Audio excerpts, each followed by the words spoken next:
c'est toujours un réel plaisir de vous savoir très nombreux, mon téléspectateurs. Bienvenue.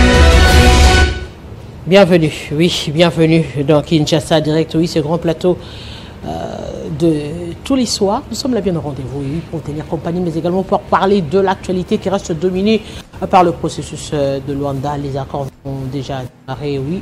Les négociations vont démarrer demain mardi, en tête de la délégation, le ministre de Transport, Jean-Pierre Bemba, qui constitue cette délégation. Oui, quel sera le contenu? On va en parler ici dans cette émission avec des journalistes. Oui, M. Félix Chamala sera de notre sur ce plateau pour également évoquer le recrutement qui continue à travers les provinces. Oui, et certaines provinces et gouverneurs s'activent quant à ceux. On va évoquer cela sur ce plateau. Mais également la conférence TEDx Kin Women qui va se tenir dans le cadre du mois de la femme. Oui, une structure purement américaine qui vient pour sensibiliser autrement. On va en parler avec des invités ici sur ce plateau de Kinshasa Direct. Mesdames, Messieurs, bienvenue Firmin Benza, responsable de TEDx Kin, sera de notre sur ce plateau de Kinshasa Direct à l'actualité. C'est avec Joël Xilona à qui j'ai dit bonsoir. Bonsoir Arlette Boutila, bonsoir à tous. Place aux grandes lignes de l'actualité.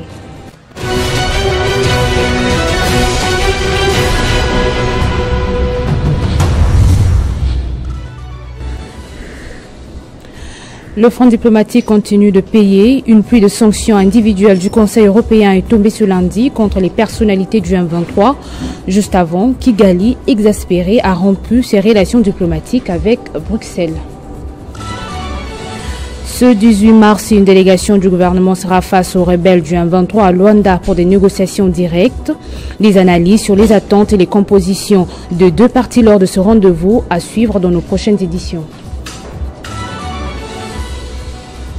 L'émissaire américain Steve Witkoff a affirmé dimanche que le président des États-Unis Donald Trump et son homologue russe Vladimir Poutine vont discuter ce mardi par téléphone de l'Ukraine après la proposition de la trêve de Washington. Hormis la primauté de mettre fin à la guerre en Ukraine, l'objectif secondaire est le rétablissement de la communication entre les États-Unis et la Russie.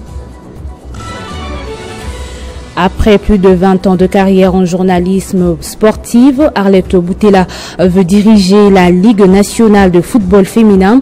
Ce lundi, Arlette Boutela a déposé sa candidature au poste de président de la LINAF et compte sur l'appui de tous les électeurs pour diriger la Ligue nationale de football féminin. Tous ces titres et bien d'autres seront développés dans la grande édition des 19h. Entre-temps, votre magazine Kinshasa Direct se poursuit avec Arlette Boutela. Retrouvez toute l'actualité en continu sur www.tele50.cd. Oui, la conférence TED Technology et Entertainment and Dancing, oui, cela va se passer ici à Kinshasa avec des délégations venues d'ailleurs pour sensibiliser la femme congolaise. C'est tout de suite, merci Iseluna pour les grandes lignes de l'actualité. On va retrouver à 19h lors de la grande édition grâce à Lambo Chako et nous, on continue avec Kinshasa Direct.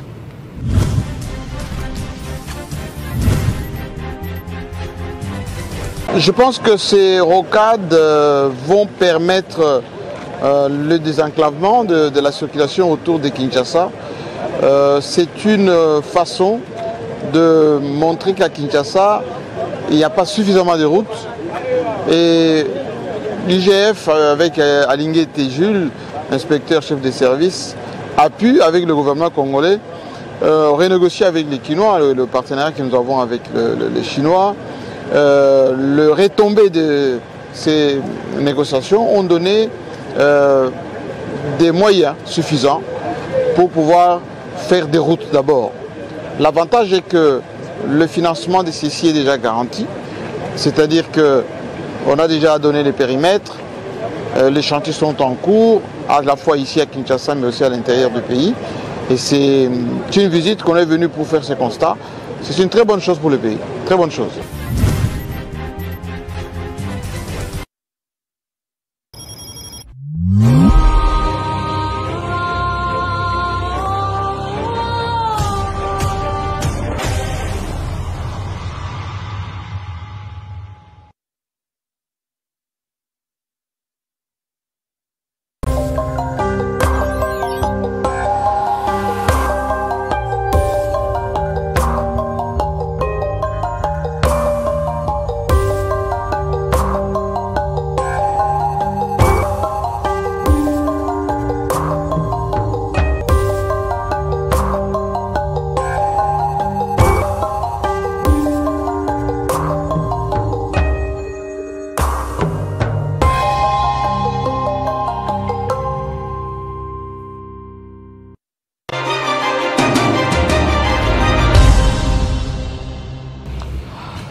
Les idées méritent d'être diffusées. Oui, c'est le leitmotiv de TEDx Kin Woman, M. Chris Firmin Mbenza. Bonjour et bienvenue. Bonjour madame. Vous êtes responsable justement ici à Kinshasa de TEDx. Oui, en fait, je suis porteur de la licence TEDx ici dans la ville province de Kinshasa. Alors TEDx, c'est quoi exactement? Bon, TEDx, c'est une plateforme, c'est une scène de l'expression, c'est une scène de partage, c'est une scène de réflexion. Des idées, bien évidemment, qui méritent d'être propagées, des idées qui méritent d'être partagées à travers le monde sur une échelle locale ou voire même à l'international. Voilà un peu TEDx. Comment se fait la sélection des idées? Bon, c'est des idées sur le plan politique, économique, social, culturel. Ça se passe comment? Les idées ici, pour le compte de TEDx, sont des idées multidisciplinaires. Les idées sont diversifiées. On part d'une thématique principale, mais au-delà de la thématique principale, on en découle d'autres sous-thèmes. Et ce sont ces sous-thèmes-là qui sont portés par les orateurs ou oratrices qui vont devoir changer, au fait, qui vont devoir être partagées sur une scène bien appropriée. Et aujourd'hui, justement, on revient sur cette conférence qui sera tenue ici à Kinshasa, à la capitale, durant 2 jours. Non, un seul jour. Un seul jour? Oui. Et pourquoi, ça va consister à quoi justement cette journée? Bon, bien évidemment, nous organisons un TEDx Kin Woman.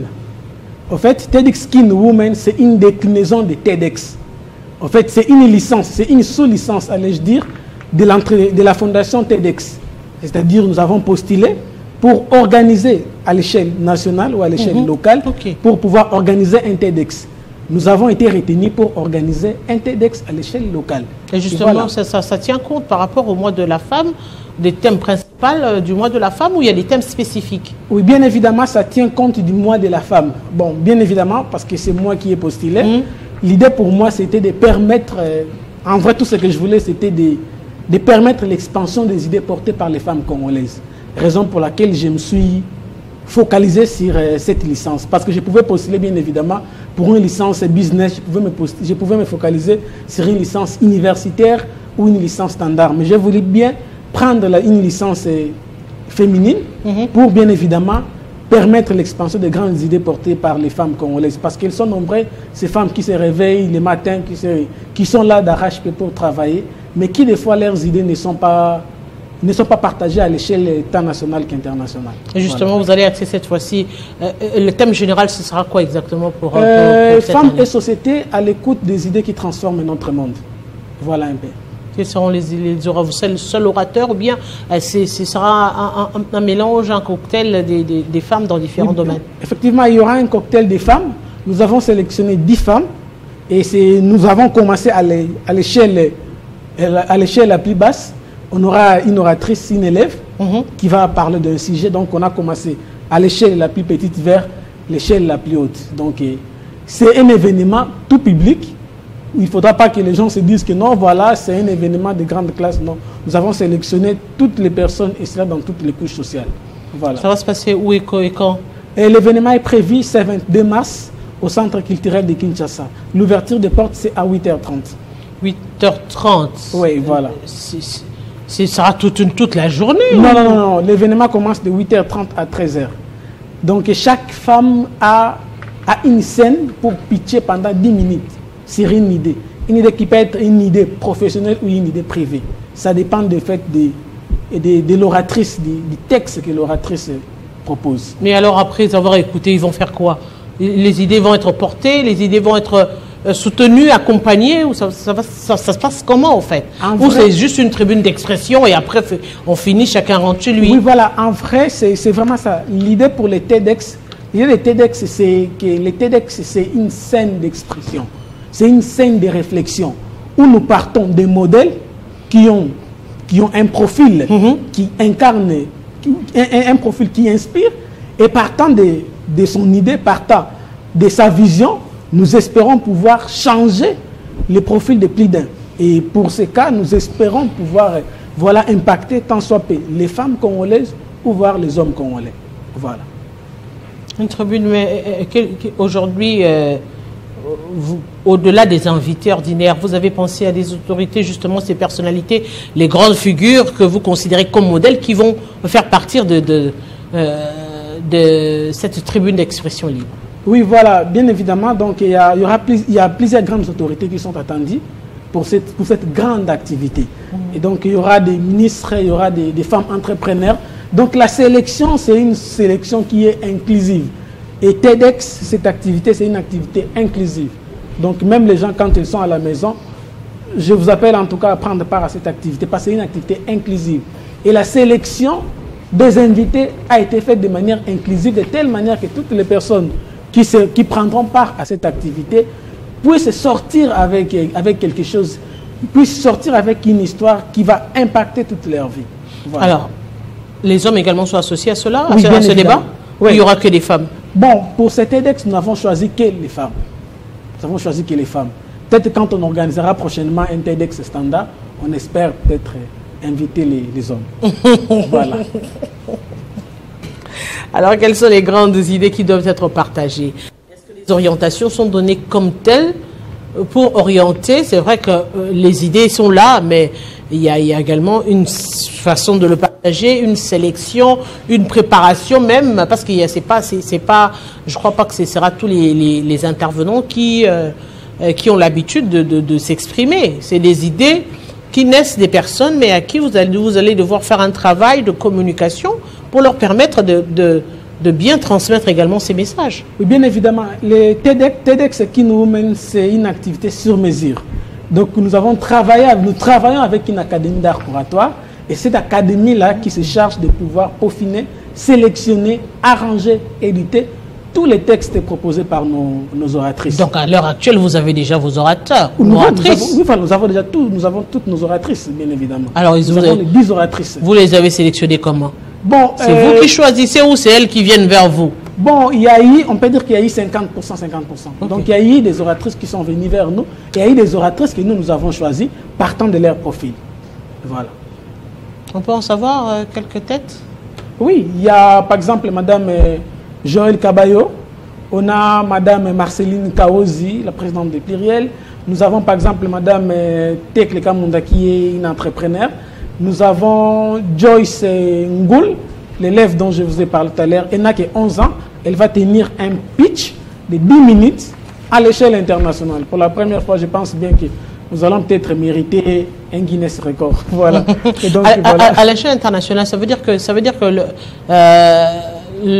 la tribune est retransmise voilà, par TEDx, et TEDx qui est basé à New York. C'est TEDx qui se charge de pouvoir diffuser tous les pitchs de nos oratrices. Voilà, donc c'est une occasion unique aussi pour nous. Et on translate, on translate, vous voilà. avez compris. Bon, en vrai, parce que c'est pas que ici en RDC c'est un pays francophone. Oui, voilà. Dans les autres pays anglophones où on parle d'autres langues, on fait comment? Oui, bon, en vrai, chaque TEDx est sous-titré. Donc chaque TEDx est sous-titré. Par exemple, comme Madame Tekle Kamunda qui va faire un TEDx en Lingala, pour la première fois, on va avoir un TEDx en Lingala qui sera sous-titré en français. Donc une autre occasion unique pour nous de vendre aussi à l'échelle internationale notre culture. Avec quelle thématique les 10 intervenants? Bon, parce qu'on a l'entrepreneuriat, on a l'éducation, le sport, l'environnement, la mondialisation, les questions politiques, les questions culturelles également, la religion aussi, autant de sujets. Et donc voilà, par exemple, il y a Madame Tekle Kamunda qui est entrepreneur. Elle sera focus que sur femmes et entrepreneuriat. Nous aurons peut-être Madame Nelly Tchela qui est juriste. Elle va être focus sur un sujet femmes et droit, dans ce sens. Donc on a un sujet principal, une thématique principale, et ensuite on aura des sous-thèmes que nos participantes et participants auront l'immense plaisir de découvrir. Alors TEDx est implanté dans combien de pays? Bon, TEDx est pratiquement dans tous les pays. C'est à chacun de nous de souscrire, de faire une demande de licence, une licence qui est gratuite. Et voilà. Donc moi déjà au départ j'étais très fan parce que je suis passionné par les mots. Je trouve que les mots peuvent changer. Moi personnellement j'ai été changé par les mots. J'ai été changé par l'humoriste de Rez Mémoire, Guillaume Bantz. Je me suis dit, si moi j'ai été changé par les mots, et j'estime que les mots peuvent changer plus d'un. Et le TEDx est aussi une occasion. Aujourd'hui, on parle du concept soft power.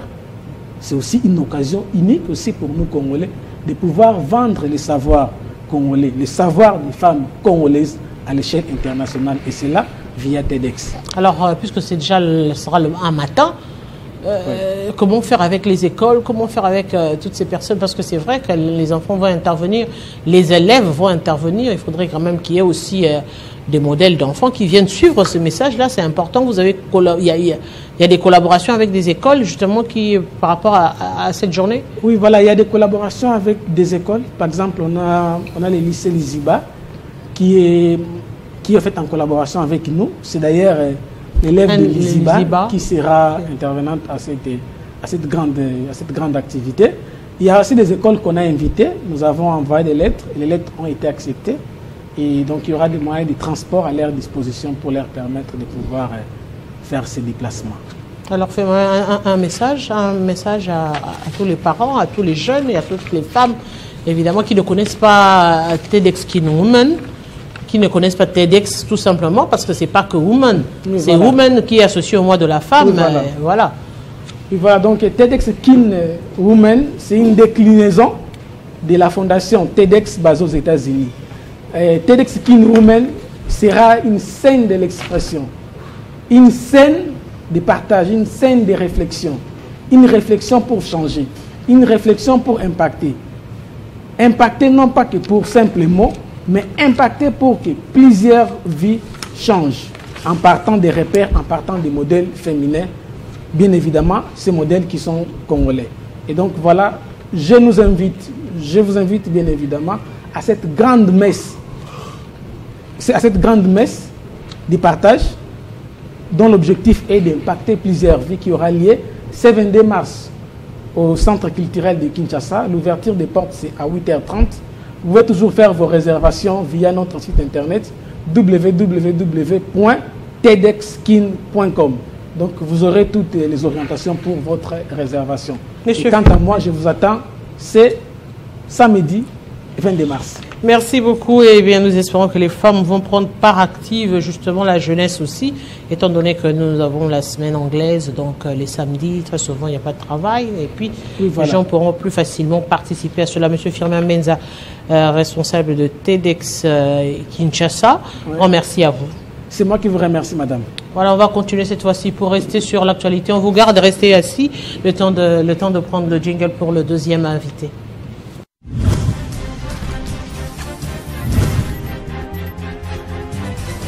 Depuis la signature de l'avenant numéro 5, les travaux ont repris. Il doit être compris que les 80 millions de dollars de travaux avant 2024, nous sommes passés à 324 millions de dollars par an de travaux de routes au bénéfice de la République démocratique du Congo. Et dans ce cadre, 3 projets ont effectivement démarré. Il y a les rocades de la ville de Kinshasa. Les gens doivent comprendre qu'une rocade, c'est une route rapide qui longe ou qui contourne une agglomération ou une ville pour permettre une circulation rapide, particulièrement dans des zones où il y a beaucoup d'embouteillages. Les travaux sur les 2 rocades ont déjà démarré. Donc aujourd'hui, nous avions eu à visiter les 2 rocades en commençant par Kimwenza en remontant jusqu'à Mboudi. Ces travaux de rocade vont coûter 395 millions de dollars pour 63 km de route.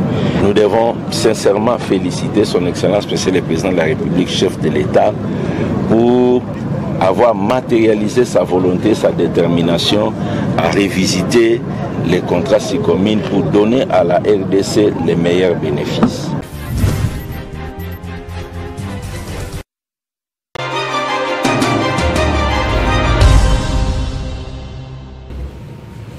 Les négociations pour une sortie de crise, on en parle ici sur ce plateau. Notre deuxième invité, Félix Chamala, journaliste également, analyste aussi. Bonjour et bienvenue à vous. Merci pour l'invitation. Mes salutations à tous ces Congolais qui sont dans la partie est de la République démocratique du Congo. Nous le saluons en manifestant notre amour envers eux parce qu'ils sont en train de passer de moments très difficiles, de moments où certaines de personnes sont venus avec des messages pour leur dire que nous sommes venus révolutionner les choses, mais une fois de plus, ils sont venus que pour détruire. Aujourd'hui, on revient justement sur cette question de sécurité à l'est de la République, dans la partie est de la République démocratique du Congo. Aujourd'hui, on parle des négociations qui vont s'ouvrir déjà demain mardi. On se dit finalement, la République démocratique du Congo, le gouvernement congolais accepte de discuter sur la même table avec la FCM 23. Est-ce un début de sortie de crise? Bon, effectivement, il fallait procéder par le dialogue, mais ce n'est pas dans le sens où certaines personnes voulaient infliger ça au gouvernement congolais ou bien à Kinshasa. C'est juste des procédures qui ont été entamées par le président congolais. Vous savez qu'il y a eu tellement de négociations de Luanda, on parlait aussi de Nairobi, qui permettait, qui était le bon cadre pour justement tabler certaines questions, parce qu'il faut vous rappeler que ça ne date pas d'aujourd'hui, parce que dans le temps passé, le M23 avait entamé en Nairobi avec des négociations, mais compte tenu de certaines exigences qu'ils ont mis sur table, c'est pour cela ils ne sont pas arrivés même à revenir sur la table des négociations avec le gouvernement congolais. Aujourd'hui, avec ce qui se passe entre l'Angola et le Rwanda et la République démocratique du Congo, d'autant plus, vous avez vu Paul Kagame fuir au niveau de l'Angola, qui n'est pas venu participer à ces dialogues qui a été déjà entamé par le président angolais. Ça manifeste au moins la mauvaise volonté de certaines personnes, surtout du Rwanda, qui veut aujourd'hui infliger une guerre en soutenant les enfants du pays, en leur infligeant certaines des choses dans leur tête pour faire mal à leur pays. C'est ce que nous sommes en train de vivre aujourd'hui. Quand on parle de Nanga, on parle de Willingoma, on parle des autres depuis 6 mois. Ce sont deux Congolais, mais qui sont sous le quid du Rwanda, sous le quid de Paul Kagame, enfin de faire mal aux Congolais. C'est pour cela, aujourd'hui, parce qu'on l'a toujours dit, les armes ne font pas tellement taire la guerre. Il faut passer par le dialogue. Aujourd'hui, il faut dialoguer. Mais quel genre de dialogue? Nous serons face aux Congolais ou bien nous serons face à d'autres personnes? On reste toujours dans ce cadre pendant ce temps. On évoque le recrutement, la question du recrutement quand même, parce qu'il faudra le dire, c'est vrai qu'à un moment donné, des vagues de recrutement ont été lancées dans différentes provinces, dont le LABA également, qui a procédé au recrutement. Est-ce un problème de résolu, alors que l'on sait que ces recrutés doivent passer par la formation, doivent passer par un temps de formation, non seulement recrutement, mais un bon moment de formation pour résoudre la crise à long terme. Et aborder cela maintenant, au moment où nous avons plus besoin de questions sécuritaires, n'est-ce pas du déjà vu, n'est-ce pas du populisme, un tout petit peu? Non, pas du tout, hein, parce que vous savez que faire le recrutement à ce stade, vous avez vu Jean-Pierre Mbemba, il y a eu Fifi Masuko là-bas, il y a eu beaucoup de personnes qui ont prêché. Nous avons vu au Kassai oriental ou dans le Grand Kassai au Bandundu, nous avons vu de messages, de messages qui ont été lancés. Nous devons savoir que l'ennemi qui nous affronte est tellement bien outillé, parce que c'est ce qui a été dit par le secrétaire général de l'ONU, Antonio Guterres, l'autre fois interrogé par nos confrères. Il a bien souligné que le M23 est bien outillé plus que l'armée congolaise.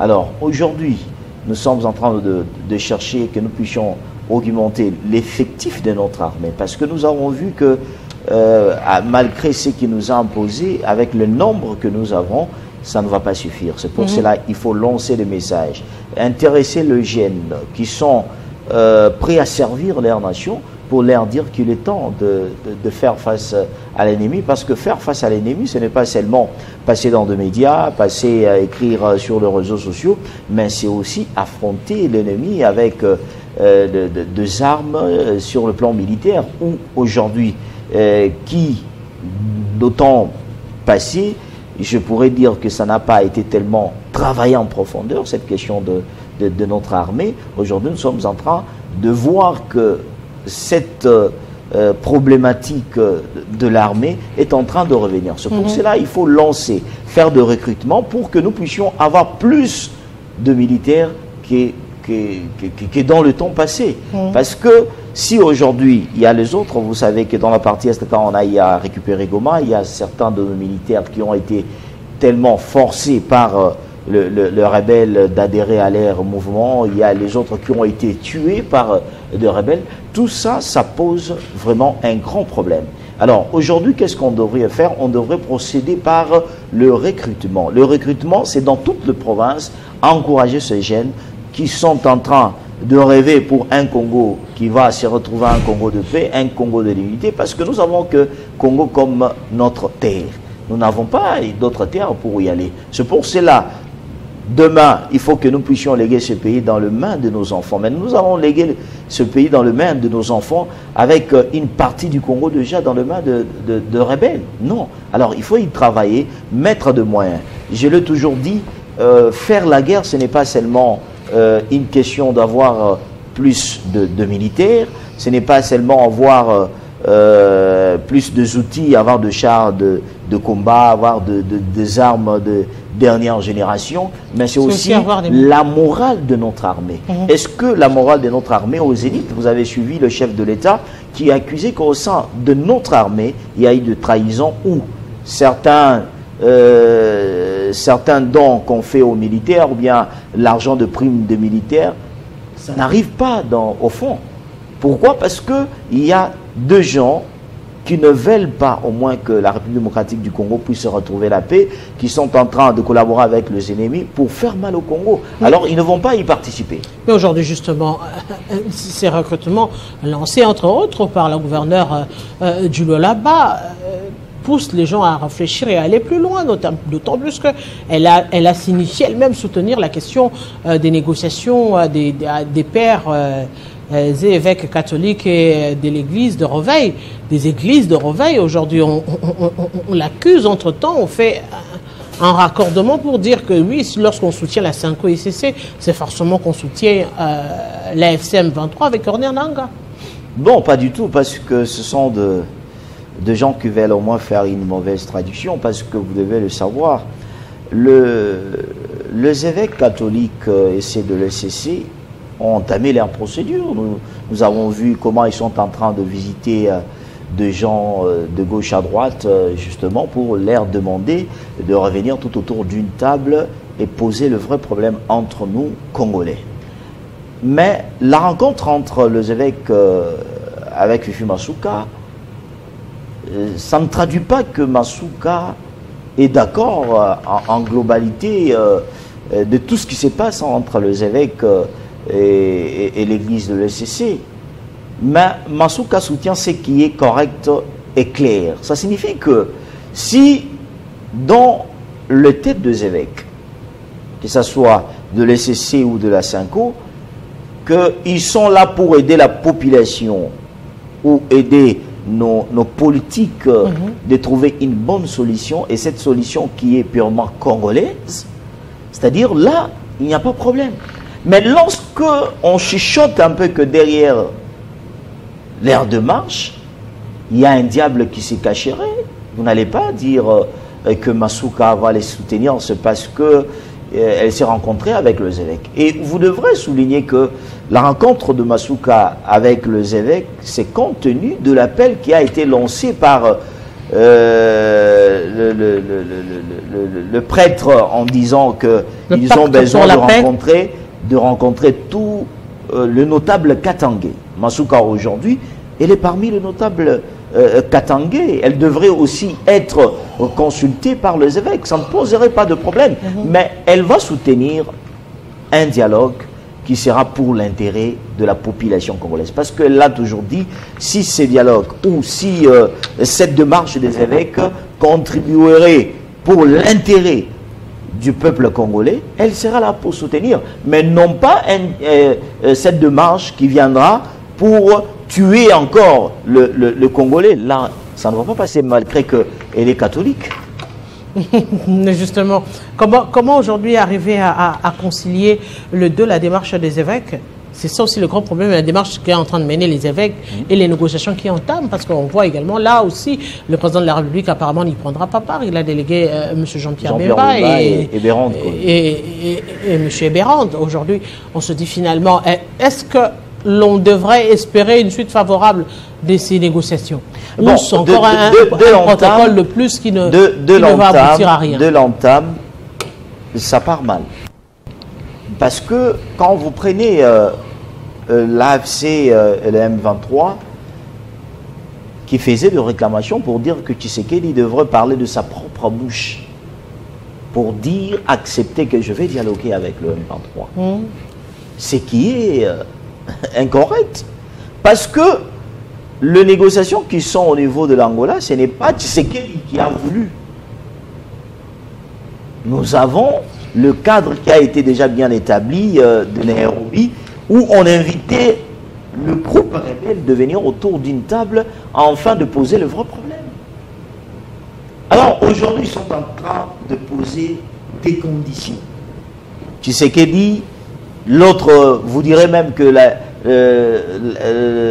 ils feront comme demande de dire à Tshisekedi de démissionner, mais ça c'est aller loin, juste pour être consommé dans le milieu où ils sont en train de tromper les Congolais, où vous allez exiger un président élu aux élections de négocier avec vous pour vous laisser le pouvoir. Ça, c'est aller trop loin. C'est pour cela que j'ai dit aujourd'hui, est-ce que Kinshasa, Jean-Pierre Bemba et les autres vont aller à ces négociations dans quel état? De faiblesse ou de force? Parce qu'il faut le souligner, il ne faut pas se faire laisser. On connaît très bien aujourd'hui que le M23, l'AFC, c'est le Rwanda. Mais monsieur Félix, est-ce qu'en ce moment ici, nous, la RDC, vont nous poser ici la question de savoir si on est en état de force ou de faiblesse? Lorsqu'on a déjà des territoires occupés, on a une grande partie de l'armée qui était sur place, qui a abandonné les combats, qui a fui. Il se passe là des signes qui montrent que nous ne pouvons pas peut-être négocier, arriver à négocier avec eux d'égal à égal. Mais négocier avec qui? Parce que si vous amenez cette question, là vous allez dire que nous devrions négocier avec le rebelle. Cette question qui a été déjà réfugiée au sein de l'Assemblée nationale, qui a été même votée, où notre pays ne peut pas négocier avec de rebelles. Aujourd'hui, quand on revient, on connaît le vrai problème que c'est le Rwanda qui est derrière cette rébellion, tout ce qui est en train de se passer dans la partie est de la République démocratique du Congo. Mais pourquoi y revenir? C'est parce que nous devons aller pour trouver le vrai problème. Le vrai problème, c'est quoi? Parce que le Rwanda,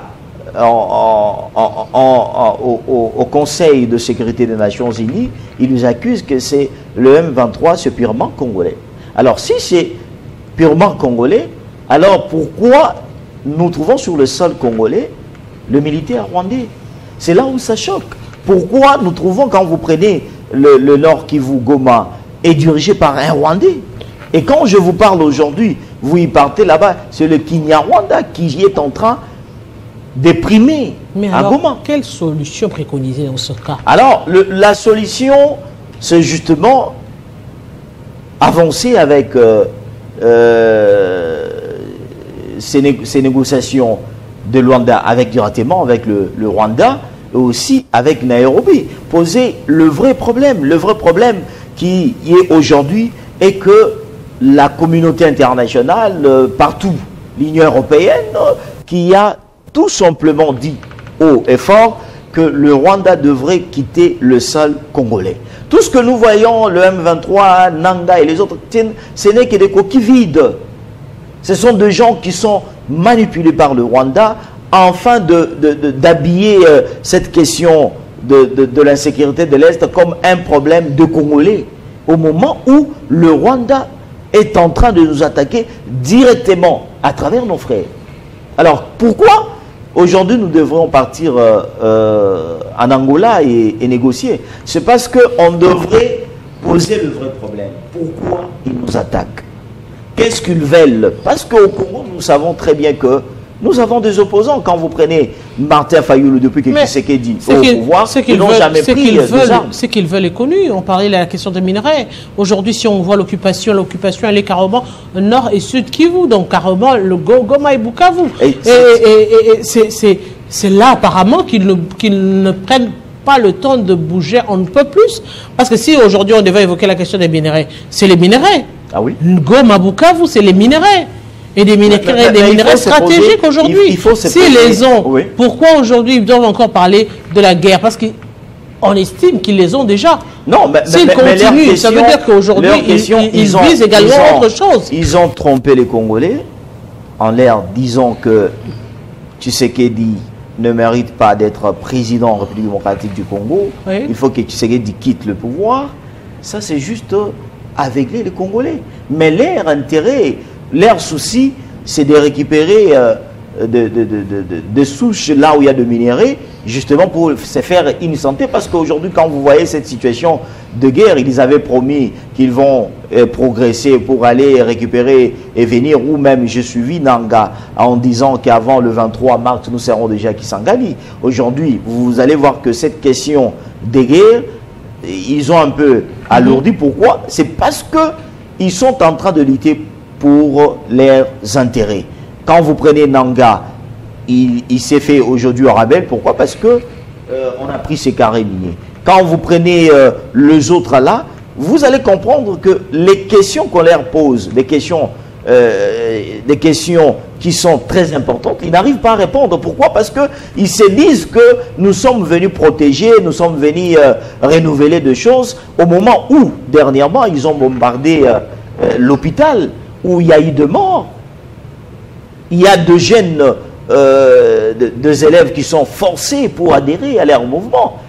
Ils sont en train, dernièrement, on m'a dit, ils ont récupéré des jeunes ou pour les former en leur promettant que nous allons chasser Tshisekedi au pouvoir.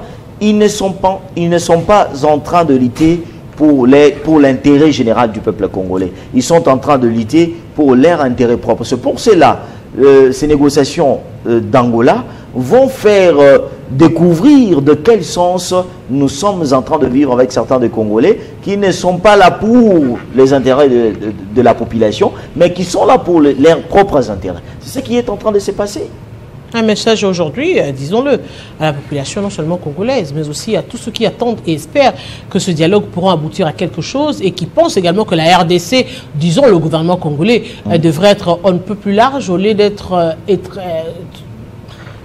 je dirais, transigeant quand même en ce qui concerne cette question de la sécurité et arriver à faire des concessions. Mais le problème qu'on s'attend à de bonnes résolutions. Mais la question aussi, est-ce qu'ils seront aussi prêts à accepter ce qui sera imposé au niveau de c'est des part et d'autres, hein? Non, parce que c'est sûr qu'ils vont proposer, c'est sûr aussi que la RDC, le gouvernement congolais va proposer. Parce que vous n'allez pas permettre à un pays de collaborer ou bien de négocier avec des groupes rebelles qui ont un cahier de charges rempli de demandes pour affaiblir le pouvoir actuel de Tshisekedi. Le pouvoir qui, aujourd'hui, Tshisekedi qui est sorti aux élections, mais quand ils sont en train de demander certaines de choses, vous allez voir que Kinshasa va céder. Quand ils vous demandent le ministère de Finances, le ministère de Défense, quand ils vous demandent de leur laisser le Grand Kivu à leur volonté, c'est qu'ils ne vont pas payer. C'est ce que nous sommes en train de dire, que Kinshasa devrait y partir avec toute intelligence et sagesse pour au moins faire découvrir à la face du monde que le M23, le AFC, comme quoi que ce soit, ce n'est que le Rwanda caché derrière certains des Congolais qui ne sont pas là pour aider la population, mais qui ont préféré prendre des armes pour faire mal à leur population. C'est pour cela que vous voyez aujourd'hui qu'ils sont en train de se répéter qu'ils parlent de même chose. Quand vous partez chez Willy Ngoma, vous trouvez qu'ils parlent que le même mot. Quand vous prenez Nanga, vous allez voir qu'il parle comme un homme déjà affaibli quand il vous dit que toutes nos familles sont dérangées à Kinshasa, des familles de Willy Ngoma, des familles de Bertrand Bissimois, les familles de tels, il a cité, où vous allez découvrir qu'aujourd'hui il est en train de mentir. Pourquoi? Parce que nous sommes en train d'évoluer avec d'autres opposants qui sont en train de faire aujourd'hui cette promotion de cette guerre, où certains sont en train de rouler avec dans de mêmes directions avec notre ennemi. Pourquoi? Parce qu'on vous dit que Tshisekedi chasse les opposants. Tshisekedi, il y a des opposants qui sont en exil. Mais je vous le dirai. On prend par exemple ces opposants qu'on est en train de citer. On prend l'exemple de Diongo. Diongo a quitté Kinshasa par l'aéroport de Ndidi. Quand vous prenez Vwemba, Vwemba a quitté par l'aéroport de Ndidi. Il était président de l'Assemblée provinciale du Congo central qui n'a pas pu bien gérer. Pourquoi? Parce que les députés provinciaux l'ont trouvé incompétent. Alors, il devrait sortir. Il est sorti de l'aéroport. Quand vous prenez Katumbi, la même chose, il est sorti de l'anneau. Alors, qui est celui qui s'est dit opposant, qui est chassé par le pouvoir de Tshisekedi?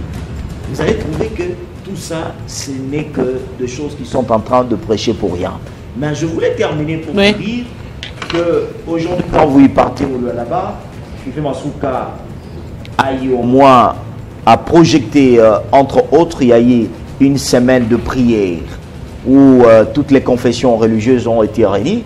Il y a eu des collectes de fonds où le montant qui sera dévalé du cyprès va aider ceux qui ont fui la guerre dans la partie est de la République démocratique du Congo, va aider nos forces armées, le Ouazalendo et les autres, et sans toutefois oublier qu'elle s'est engagée dans cette campagne d'accompagner le message du chef de l'État, qui appelait au moins chaque citoyen qui se sent capable d'intégrer les forces armées de la République démocratique du Congo pour faire face à l'ennemi. C'est ce que Masuka est en train de faire pour l'instant. Elle est en train de prêcher partout. Elle est en train d'interpeller des jeunes et les jeunes ont répondu à cet appel massivement. Juste pour faire face à l'ennemi, aujourd'hui nous devons savoir que nous devrons être unis. Arlette, oui, concluez, parce que le péché que Tshisekedi fera, malgré toutes les fautes qu'on peut attribuer à Tshisekedi, malgré toutes ces erreurs qu'on peut attribuer au pouvoir actuel, mais je ne peux pas m'engager à soutenir nos frères qui sont en train de tuer les Congolais innocents, qui sont en train de forcer deux mamans, de violer les jeunes filles, en train de forcer les étudiants, les jeunes garçons, de tuer les autres, justement pour leurs intérêts personnels, en leur disant que non, Tshisekedi, en soutenant ou bien en concluant avec l'agenda caché du Rwanda derrière eux, je ne peux pas les soutenir. Mieux vaut que je soutiens, c'est lui qui est congolais, qui veut l'intérêt, qui veut aussi la paix dans son pays, au lieu de soutenir ces gens comme de Nanga qui sont venus justement pour profiter derrière, qui n'ont rien que les outils utilisés par le Rwanda pour nous faire mal. Félix Tchamala, je vous dis grand merci. Merci. C'est un réel plaisir que de partager ce moment avec vous. Je rappelle aux téléspectateurs que vous évoquez notamment la question des négociations de Luanda qui sont prévues déjà ce mardi, oui, mardi 18 mars. Et on a évoqué également la question des recrutements des FRDC, mais aussi des éléments Ouazalendo à travers les différentes provinces. Question de renflouer, de faire avancer justement l'armée congolaise et de la reconstruire. Merci à vous. Merci beaucoup. Et à vous-même, les téléspectateurs, on se retrouve très prochainement, dans quelques instants, la grande édition du journal sur Télé 50, bien sûr.